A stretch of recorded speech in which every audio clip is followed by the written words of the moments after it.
arrested less than 24 hours after police asked for help finding this woman. 35-year-old Samantha Moreno Rodriguez was taken into custody in the Denver area. She's awaiting extradition to Nevada tonight. Police believe her 7-year-old son was last seen alive with her the day before his body was found near Mountain Springs. Liam HUSTED called San Jose home.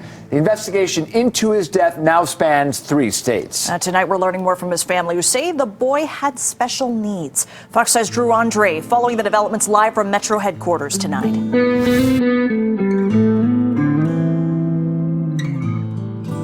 Lieutenant Ray Spencer, and I'm the homicide lieutenant with the Las Vegas Metropolitan Police Department. We thought it was very important to have you here this afternoon so we could address multiple questions, but also express our gratitude to the multiple law enforcement agencies that have made this arrest possible. Specifically, the local office here of the FBI and also the Denver office of the FBI, along with the San Jose Police Department. I do want to give a timeline just to kind of walk through some things relating this investigation.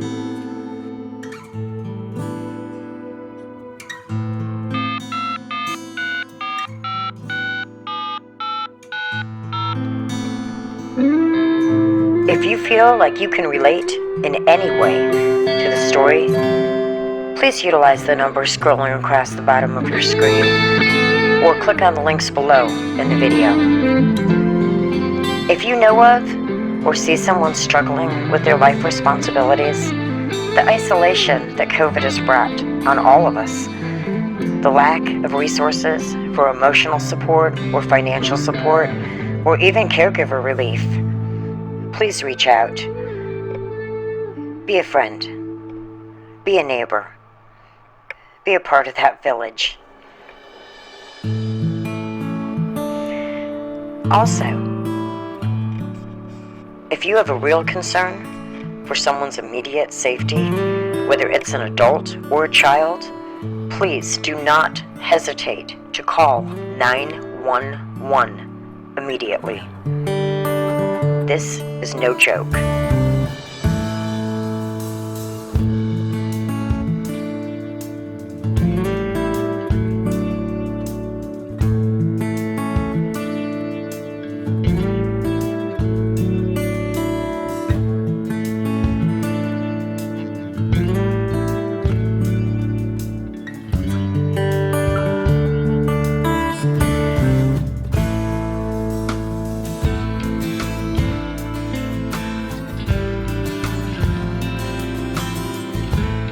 So on Monday, May 24th, the father of Liam returned home to his house in San Jose, California. When the father arrived home, he noticed that all of Liam's belongings and all of Samantha's belongings were gone. There was a message that was left for him by Samantha. And I'm just going to quote a little bit of that message, but she specifically tells him, quote, "I'm sorry I had to do it like this." She also goes on to say that I'm going to try to get a house for Liam and I, and that we can talk about this in the future. There was nothing suspicious in that message that would lead the father to believe that Liam or Samantha were involved in any kind of foul play or that there was any harm potentially to come. Over the next week, the father basically did not know what to do. It was on June 1st that the father contacted the San Jose Police Department because he wanted to document the incident. San Jose Police responded to his house and they spoke with him. The patrol officers listened to this message. I've also listened to the message, and there was nothing suspicious from that message. It indicated that Samantha had basically left him and took Liam with her, and they were going somewhere else. He did not want to get Samantha in trouble, and he chose not to file a report to document the parental abduction. It was on the 4th when a friend of Samantha's noticed the sketch that had been circulating on local news networks, and she also knew that Samantha was missing. After observing that, she then went to the San Jose Police Department and explained to them that she felt that Liam could potentially be the person in that sketch. As soon as San Jose Police were presented with that information, they immediately launched an investigation and were very persistent in getting a hold of me. We have I talked yesterday about the information where we could put Samantha in Laguna Beach. We also could place her in Victorville. Since the press conference yesterday, we can place her at a local hotel here in Las Vegas on the 27th.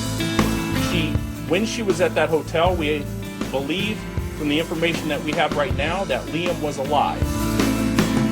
From there, on the 28th, is when we found Liam's body at Mountain Springs. This morning, at around 6 a.m., members of the FBI's apprehension team in Denver took her into custody.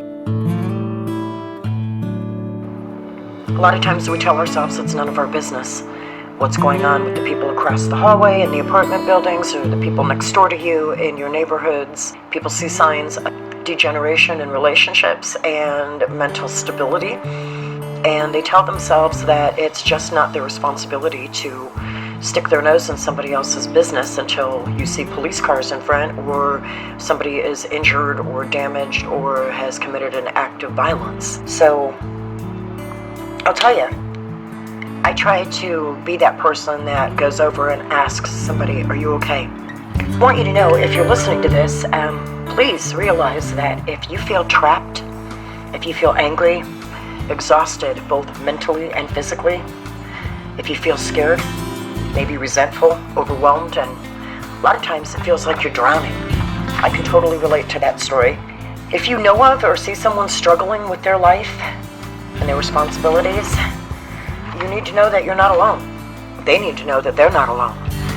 And I think if we start to communicate better with each other now that some of the restrictions from COVID are lifting, that maybe we can start being kind to each other and noticing things that are happening and become more of a village, more of a neighborhood, more kind to one another on a daily basis.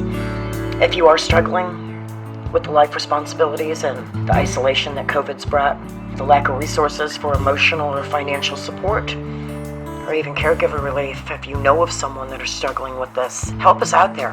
And it can start as easily as reaching out to that person.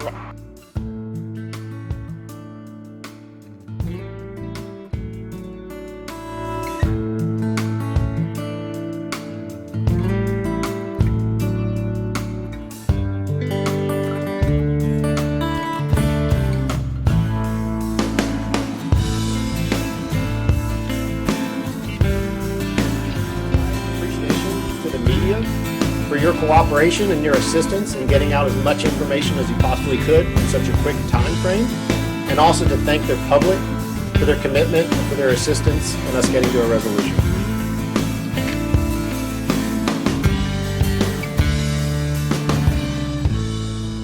I would rather have somebody angry and still be with me.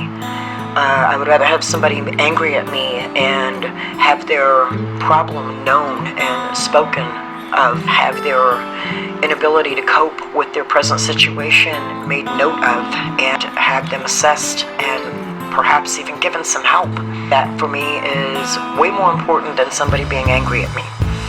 So always do what's right for the kids, no matter what in the situation. Grown-ups have a tendency to not act grown-up all the time. When you see somebody starting to struggle like that, you need to be the grown-up in the situation and stick your nose in for the sake of the people involved in the situation that aren't functioning well at the time.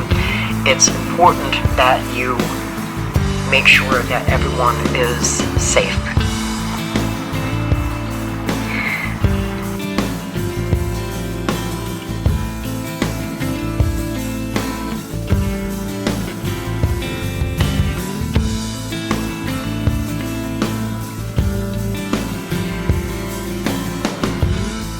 I'll tell you what I have learned over the last 10 days is how many missing children there are nationally.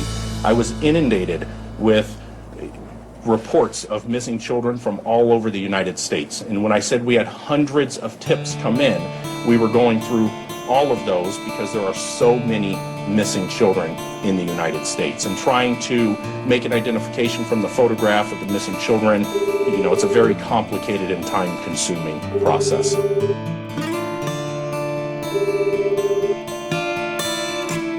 Here's how I'm gonna wrap this up, okay? I know what it's like to feel desperate. I struggled with postpartum depression. I was in a collapsing marriage. I had a business that was up and down at the time. Digital was killing the printing industry. That's what our business was. And I was isolated away from my friends and family who lived in the Midwest. And I was down in Texas at the time. So I didn't have my mom, my dad, my aunts, my uncles, my cousins to help me out.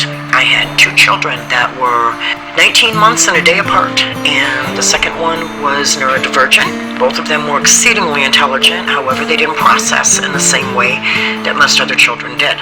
I had no experience raising children. My parents had somewhat of a dysfunctional relationship. Our household was very dysfunctional, and I struggled a lot. Today, there are so many more resources available than what we had at the time. You were lucky to have a friend, a neighbor, a church that you could reach out to have someone talk to you. AOL was just starting at that point. I am over 40, so I'm going to age myself here. But I'll tell you something.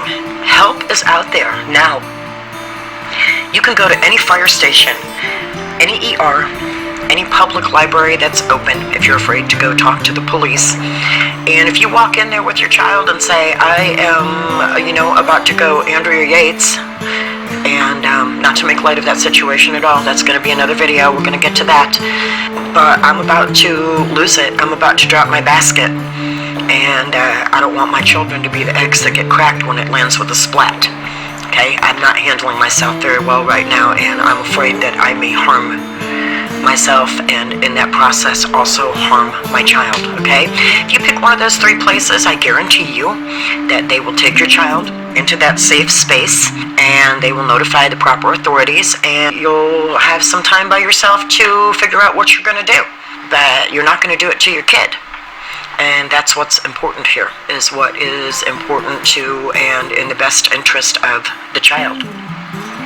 So it is a safe space to take your kid if you feel out of control. If your head's spinning, if you feel confused and fed up and desperate, nobody is going to judge you for making sure that your child is safe while you are in a state of mental chaos. Okay, now I'm just going to put this out there. Neurodivergent kids, I know, because I had another child at age 40. This was about 12 years after having the first 2. And again, brilliant child, but definitely neurodivergent. And when I say that, we're talking along the aspect of what they used to term as Asperger's syndrome, I guess would be the best way to, Azzies, describe that. But you know what? They are special kids, and they're referred to by some as special needs kids, but they're a unique challenge. And to the most experienced and trained professionals, they are a unique challenge. So is it any wonder that normal parents out here feel like they're in over their heads, overwhelmed? These unique and beautiful kids didn't ask to be a challenge, and they didn't choose to be as they are. Listen, asking for help does not mean you're a failure as a parent, nor does it mean that you are a failure as a human being, okay? If you get to a point where you just can't cope anymore, I think if everyone was honest with themselves and others around them, they would probably have to admit that we have all felt desperate to the point of doing something crazy. Yes, I'm going to put this out there. Dumping your kid like trash on the side of the road is crazy. I don't care if it's legally insane, if she knew what she was doing was wrong, didn't know what she was doing is wrong. That's not a normal action for anyone. That is a person driven to an act of desperation. Something went snap, crackle, pop in this woman's head. Decisions and rationale just left.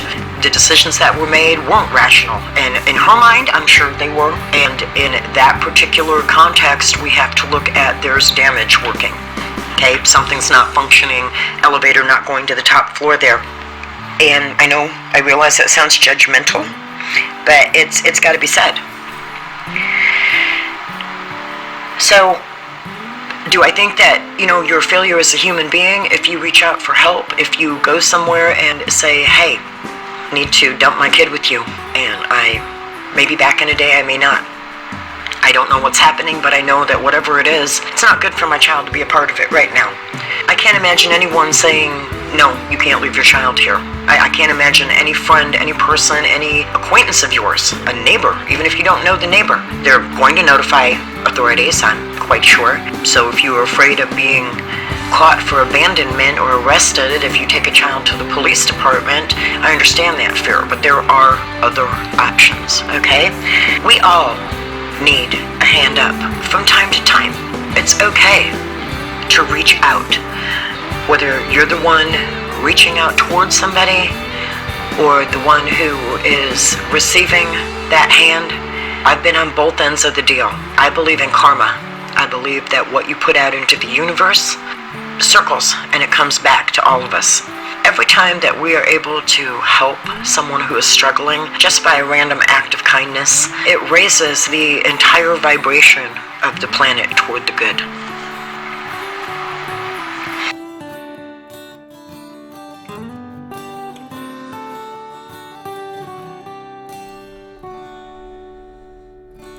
Try and have a nice day and be good to each other.